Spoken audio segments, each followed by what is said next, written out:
الحمد لله نحمده ونستعينه ونستغفره ونؤمن به ونتوكل عليه ونعوذ بالله من شرور أنفسنا ومن سيئات أعمالنا من يهده الله فلا مضل له ومن يضلله فلا هادي له ونشهد أن لا إله إلا الله وحده لا شريك له ونشهد أن سيدنا محمدا عبده ورسوله أما بعد قال الله تعالى في القرآن الحكيم أعوذ بالله من الشيطان الرجيم بسم الله الرحمن الرحيم إن الذين قالوا ربنا الله ثم استقاموا تتنزل عليهم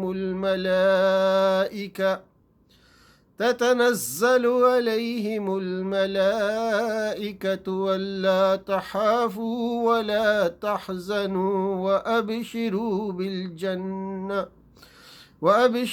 بالجنة التي كنتم توعدون صدق اللہ العظیم۔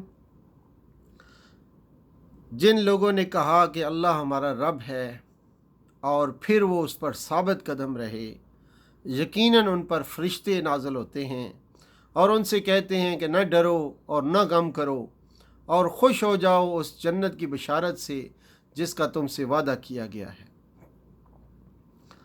رب اشرح لی صدری ویسر لی امری واحلل عقدۃ من لسانی یفقهوا قولی اللهم ارنا الحق حقا وارزقنا اتباعه وارنا الباطل باطلا وارزقنا اجتنابه آمین یا رب العالمین۔ سورہ حامیم سجدہ کی آیت نمبر 30 جس کی تلاوت کا شرف حاصل کیا ہے اور اس کی رواں ترجمانی آپ کے سامنے پیش کی ہے۔ انشاءاللہ اس آیت کے حوالے سے اور موضوع کے حوالے سے اگر بات کریں تو اللہ پر ایمان آج ہمارا موضوع ہے۔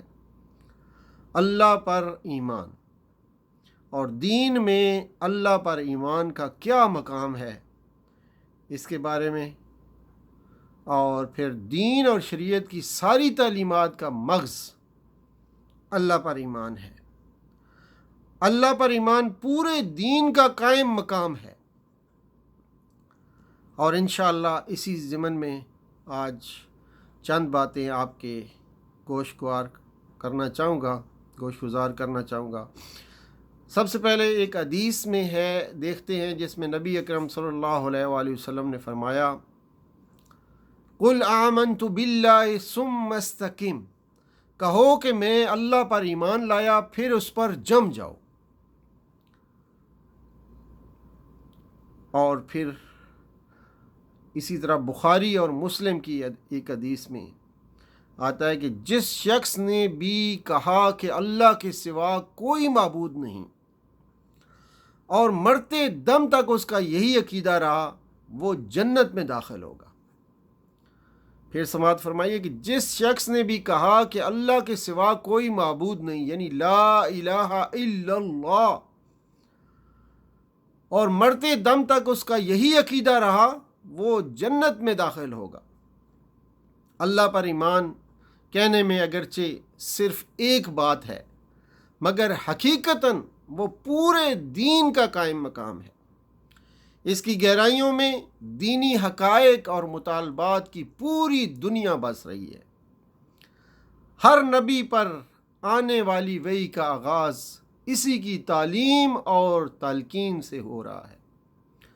حضرت موسیٰ علیہ السلام کے بارے میں اگر ہم دیکھیں تو موسیٰ علیہ السلام پر بھی سب سے جو وحی اور تعلیم و تلقین کا جو آغاز ہو رہا ہے، فرمایا کہ موسیٰ بلا شبہ میں تمہارا رب ہوں اور میں نے تمہیں پیغام رسانی کے لیے منتخب کر لیا ہے۔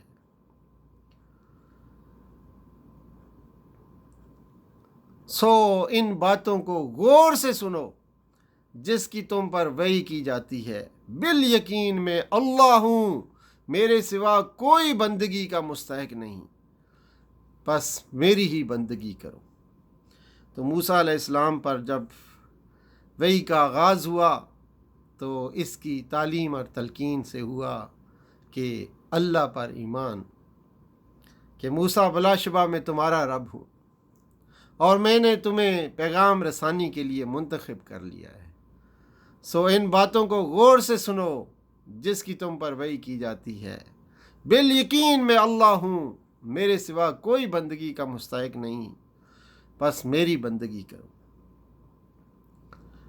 غار حرا میں سب سے پہلی وحی جو نازل ہوتی ہے اس میں بھی فرمایا گیا پڑھو اے نبی صلی اللہ علیہ وسلم اپنے رب کے نام کے ساتھ جس نے پیدا کیا، اقرأ بسم ربک الذی خلق، سورہ علق کی پہلی آیت ہے۔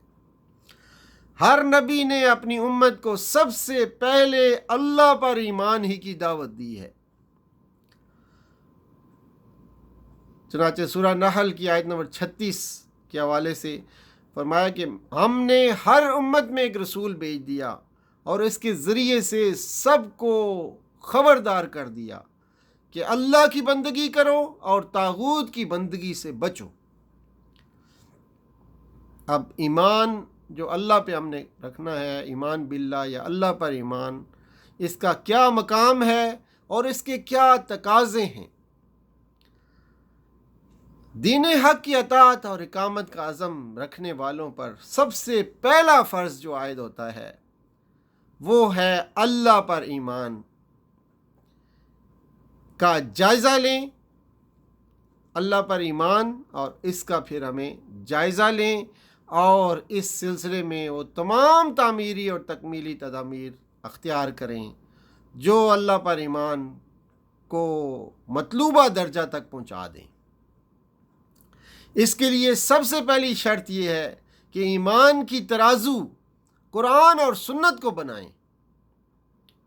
ہم اس آئینے کو اپنے روبرو رکھ لیں جسے قرآن اور سنت نے ایمان باللہ کے لوازم اور اس کا تقاضا قرار دیا ہے اور اہل ایمان کی صفات اور خصوصیات کی شکل میں پیش کیا ہے۔ پھر اس کے اندر اپنے ایمان کے ایک ایک خد و خال کو بغور دیکھیں اور اپنی سیرت کو، کردار کے ایک ایک پہلو کا جائزہ لیں اور پھر دیکھیں کہ ایمان کی حقیقی روح ہمارے اندر موجود ہے کہ نہیں ہے۔ اب اس میں جو تدبیریں اپنے ایمان کو جگانے کی جو تدبیریں کر سکتے ہیں ہم، اس میں شعوری ایمان کا اصول، دوسرا لوازم صفات کا تفصیلی علم اور دائمی ذکر، محبت الہی، یہ چار ایمان کی بیداری کے لیے، اپنے ایمان کو جگانے کے لیے یہ چار تدبیریں ہیں جو کہ ہم کر سکتے ہیں۔ پہلی تدبیر کہ شعوری ایمان کا اصول، کہ کس طرح شعوری ایمان حاصل کیا جائے۔ پہلی اور بنیادی بات یہ ہے کہ رسمی، موروثی اور تقلیدی ایمان کو شعوری ایمان سے بدلنے کی کوشش کی جائے۔ ایمان میں یہ شعوری کیفیت اور یہ بصیرت کیسے پیدا کی جائے، اس کا صحیح طریقہ قرآن و سنت کا متعین کیا ہوا ہے، جو مکمل اور فطری طریقہ ہے اور حقیقی فلاح کا ضامن ہے۔ ایمان میں شعوری کیفیت پیدا کرنے کا صحیح اور کامیاب قرآنی طریقہ یہ ہے، جیسا کہ فرمایا، ایک آیت ہے قرآن کی جو تھوڑی سی تبدیلی کے ساتھ 4 مختلف مقامات پہ آئی ہے۔ فرمایا لَقَدْ مَنَّ اللَّهُ عَلَى الْمُؤْمِنِينَ إِذْ بَعَثَ فِيهِمْ رَسُولًا مِّنْ أَنفُسِهِمْ يَتْلُو عَلَيْهِمْ آيَاتِهِ وَيُزَكِّيهِمْ وَيُعَلِّمُهُمُ الْكِتَابَ وَالْحِكْمَةَ وَإِنْ كَانُوا مِنْ قَبْلُ لَفِي ضَلَالٍ مُبِينٍ۔ در حقیقت اہل ایمان پر تو اللہ نے بہت بڑا احسان کیا ہے کہ ان کے درمیان خود انہی میں سے ایک ایسا پیغمبر اٹھایا جو اس کی آیات انہیں سناتا ہے، ان کی زندگیوں کو سنوارتا ہے، ان کو کتاب اور دانائی کی تعلیم دیتا ہے، حالانکہ اس سے پہلے یہی لوگ سری گمراہیوں میں پڑے ہوئے تھے۔ یعنی ہر جگہ تلاوت آیات ہی کا سب سے پہلے تذکرہ ہے، یعنی سب سے پہلی چیز تلاوت آیات۔ اب تلاوت آیات کا کیا مطلب ہے؟ تلاوت آیات کا مدعا یہ ہے کہ نبی صلی اللہ علیہ وسلم ان دلائل سے جو قرآن مجید میں توحید اور توحید وغیرہ کے اصول دین پر دیتا ہے، لوگوں کے اندر ایمان کی حقیقتیں اتارتے ہیں، اور جن کے دل میں اتر چکی ہیں انہیں اور زیادہ مستحکم کرتے ہیں، اور ان کے کیف و اثر کو اور تیز کرتے ہیں۔ ان آیات میں توحید اور دوسری صفات باری پر دلائل دیے گئے ہیں۔ انسان ان آیات پر گہری نگاہ ڈالتا رہے اور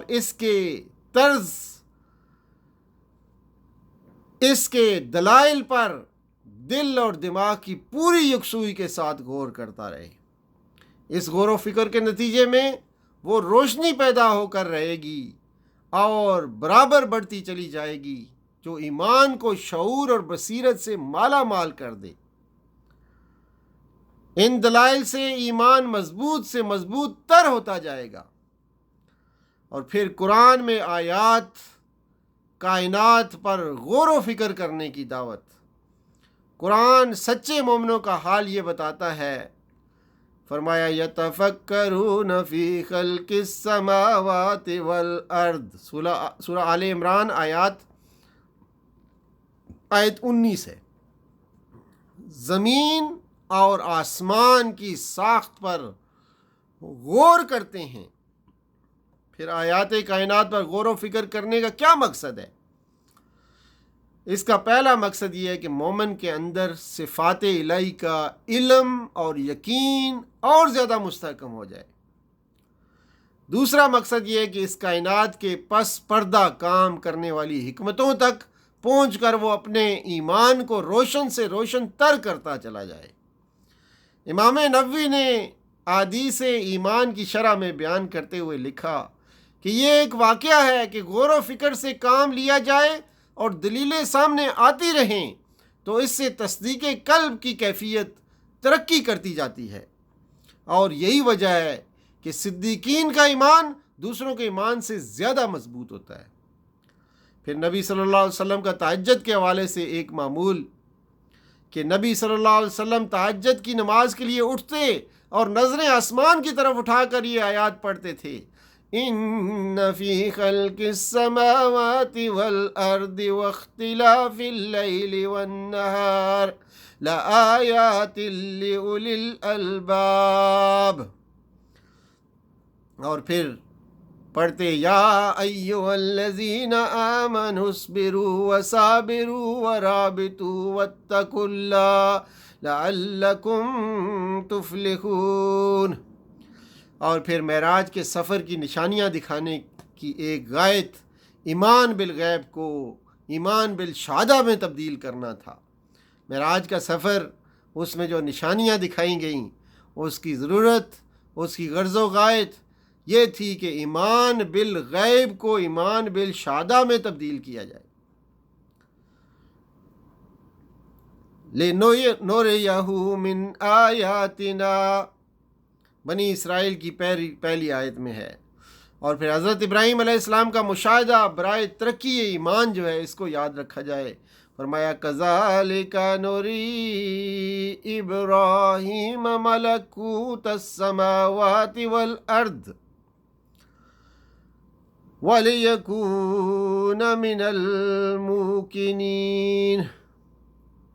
ابراہیم کو ہم اس طرح زمین اور آسمانوں کا نظام سلطنت دکھاتے تھے، اور اس لیے دکھاتے تھے کہ وہ یقین کرنے والوں میں سے ہو جائے۔ اور کائنات کی نشانیوں سے کسب فیض انبیاء صحابہ کرام، مومنین سبھی کی محبوب ضرورت رہی ہے۔ ان میں تدبر و فکر کرنا ایمان کا ہمیشہ ایک فطری اور لازمی تقاضا رہا ہے، اور یہ حقیقت اچھی طرح ذہن نشین کر لی جائے کہ قرآن کی وہ آیات جن میں توحید، آخرت اور نبوت پر دلیلیں دی گئی ہیں، وہ براہ راست ہماری فکری قوتوں کو بھی خطاب کرتی ہیں۔ ہمارا فرض ہے کہ ہم اس خطاب کا ٹھیک خیر مقدم کریں اور ایک اہم ضرورت سمجھ کر کریں۔ ان میں ہمارے لیے ایمان کی پختگی اور بصیرت کی روشنی کا غیر محدود سامان موجود ہے۔ اب یہ خلاصہ کلام آپ کے سامنے رکھوں گا کہ اپنی اس غلط فہمی سے اپنے ذہن کو پاک کیا جائے کہ ہم اللہ پر ایمان کے قرآنی دلائل کی جستجو اور ان پر غور و فکر کے محتاج نہیں۔ دوسرا یہ کہ قرآن کریم کی وہ آیات جو دلائل توحید، رسالت، آخرت جو براہ راست ہماری فکری قوتوں کو خطاب کرتی ہیں، ان میں ہمارے ایمان کی پختگی اور بصیرت کی روشنی کا غیر محدود سامان دیا گیا ہے، ہمیں ودیت کر دیا گیا ہے۔ اور تیسرا یہ کہ ہم ان آیات میں اسی طرح غور و فکر کریں اور تدبر کریں جس طرح رسول صلی اللہ علیہ وسلم اور صحابہ اکرام رضی اللہ تعالی عنہم اجمعین نے کیا تھا۔ وآخر دعوانا الحمدللہ رب العالمین۔ تو یہ آج کا ہمارا موضوع تھا، ایمان باللہ، اللہ پر ایمان۔ اس ضمن میں چند معروضات آپ کے سامنے رکھی ہیں۔ اللہ تعالیٰ سے دعا ہے کہ اللہ تعالیٰ ہمیں قرآن پاک کو پڑھنے، سمجھنے، اس پر عمل کرنے کی توفیق عطا فرمائے۔ وآخر دعوانا الحمدللہ رب العالمین، وصلی اللہ تعالیٰ علی خیر خلقہ محمد وعلی آلہ واصحابہ اجمعین۔ والسلام علیکم ورحمۃ اللہ وبرکاتہ۔